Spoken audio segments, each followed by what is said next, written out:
চাইছেন এই বিএনপির সাথে সাথে এটা কিভাবে দেখতেছেন? আপনারা বলছেন ডিসেম্বর আমরা নির্বাচন চাই, এরকম একটা কথা বলছেন। হ্যাঁ, এটা কেন বলছেন? আমরা 5ই আগস্টের পরে প্রথমে বলেছিলাম এই অন্তর্বর্তীকালীন সরকারকে অন্তত পক্ষে 2 বছর থাকা দরকার। এই কথা একমাত্র গণ অধিকার পরিষদই বলেছিল। তারপরে আমরা কেন দ্রুত নির্বাচনের কথা বললাম?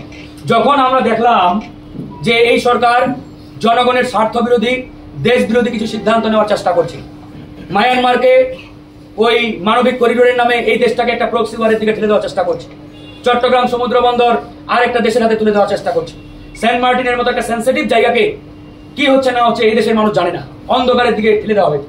এরকম নানামুখী তৎপরতা আমরা যখন দেখলাম তখনই আমরা বললাম যে নো, এইভাবে চলতে পারে না। এদেশের স্বাধীনতা সার্বভৌমত্ব রক্ষায়, এই দেশটাকে ঠিক রাখায় আমাদেরকে একে দ্রুত নির্বাচনের দিকে এগিয়ে যেতে হবে। এই জন্যই আমরা বলেছিলাম দ্রুত নির্বাচন দিন, রাজনৈতিক সরকারের হাতে ক্ষমতা আপনারা হস্তান্তর করেন, যাতে রাজনৈতিক সরকার দেশ ও জাতির কাছে জবাবদিহি করতে পারে।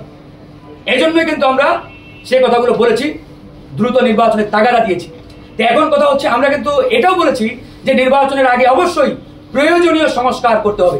এখন সংস্কার বলতে আমরা কি বুঝি? সংস্কার তো এটাই যে নির্বাচনের আগে নির্বাচনী পরিবেশ আপনাকে তৈরি করতে হবে।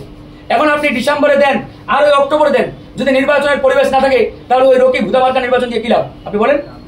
এই সরকার যদি 3 মাসে নির্বাচনী পরিবেশ তৈরি করতে পারে আমরা ওয়েলকাম জানাবো, আর যদি না হয় তাহলে এই সরকার আরো 8 মাস সময় নিক, কোনো অসুবিধা নেই। তবে নির্বাচনী পরিবেশ তৈরি করতে হবে।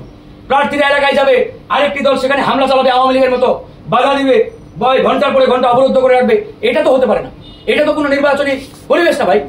এটা আওয়ামী লীগের আমলে আমরা দেখেছি যে ভিন্ন মতের অপোনেন্ট যারা থাকে তারা এলাকায় ঢুকতে পারে না, তাদের উপরে আক্রমণ চালানো হয়, রক্তাক্ত করা হয়। তো এরকম সংস্কৃতি তো এই বাংলাদেশে আমরা দেখতে চাই না। এই জন্যই আমরা বলেছি যে নির্বাচনী পরিবেশ তৈরি করতে হবে, সংস্কার করতে হবে, দ্রুত বিচার কার্যক্রম সম্পূর্ণ করতে হবে।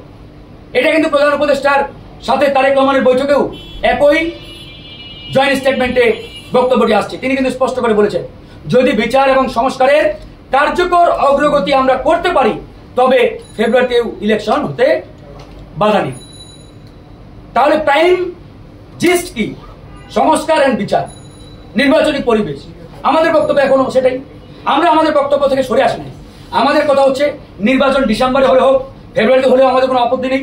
কথা হচ্ছে তার আগে নির্বাচনী পরিবেশ শতভাগ নিশ্চিত করতে হবে, যেখানে একটা অবাধ, সুষ্ঠু, নিরপেক্ষ নির্বাচন হওয়ার মতো আশ্বস্ত জনগণ হতে পারে। অন্যথায় ওই হুদা রকিব মার্কা নির্বাচন এই বাংলাদেশের মাটিতে আমরা দিতে চাই না।